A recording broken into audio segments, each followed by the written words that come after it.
foggy thinking as the reason to stop answering questions or giving a talk. How do you combat this? Well, working or writing daily. Well, I eat a big breakfast relatively soon on waking. That really helps. If any of you out there are anxious, and many of you no doubt are, there'll be a large number of you who are anxious and don't eat breakfast. And there'll be a whole bunch of you out there who think, well, I don't eat breakfast. It isn't necessary. It's like, that's wrong. It's necessary.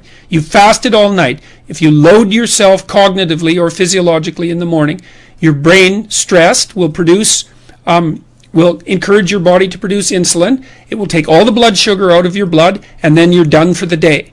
And then you'll be anxious. And a lot of the rest of you too, you'll find if you're anxious, try this. It's really, really interesting experiment.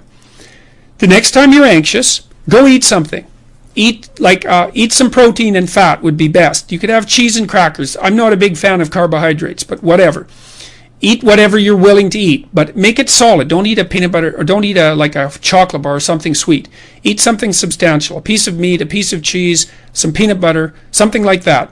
And then wait 10 minutes and see if you're less anxious. And try that for like 2 weeks. Every time you get anxious, eat something. Because then you can find out if your anxiousness, if your anxiety is linked to low blood sugar. And it's very likely that it is, especially if you also get irritable and foggy in your thinking. And the best way to treat that, as far as I've been able to tell, and there's a decent literature on this, is to make sure that you eat a big breakfast. And you might say, well, I'm not hungry in the morning. It's like, who the hell cares if you're hungry? I didn't say enjoy your breakfast. I said eat it. That's not the same thing. You know, there's lots of things that you need to do that you don't enjoy to begin with. You'll get hungry in 6 months and then you'll start to enjoy it. So that's a massive difference. I take small naps quite frequently. If I'm wiped out, I'll go have a nap for 10 minutes or 15 minutes. And then that helps quite a lot.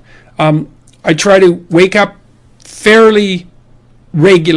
a fairly regular schedule. That's another thing I would really recommend for people whose lives are in disarray and who are anxious. Try to fix your wake time. Going when you sleep, that's not so important. So you can still, stay up late and have fun and all that. But getting up in the morning is really helpful. So, and you also have to figure out how much you can work or write. I can't write for more than about my sustainable maximum for writing is 3 hours a day. And if I push it past that, then, especially if I'm editing, I make mistakes when I'm editing, so that's counterproductive, and I can't sustain it across time. And so I don't really think you can do more than about 3 hours of extremely intense intellectual work a day. Although if you have a nap, you can stretch that, but I think at least I end up paying for it across time. So nap, make sure you eat, and make sure you eat protein and fat and not carbohydrates, because carbohydrates are basically poisonous. That's about, and make sure that you get enough sleep. So that's how I combat it and try to make myself hyper efficient, which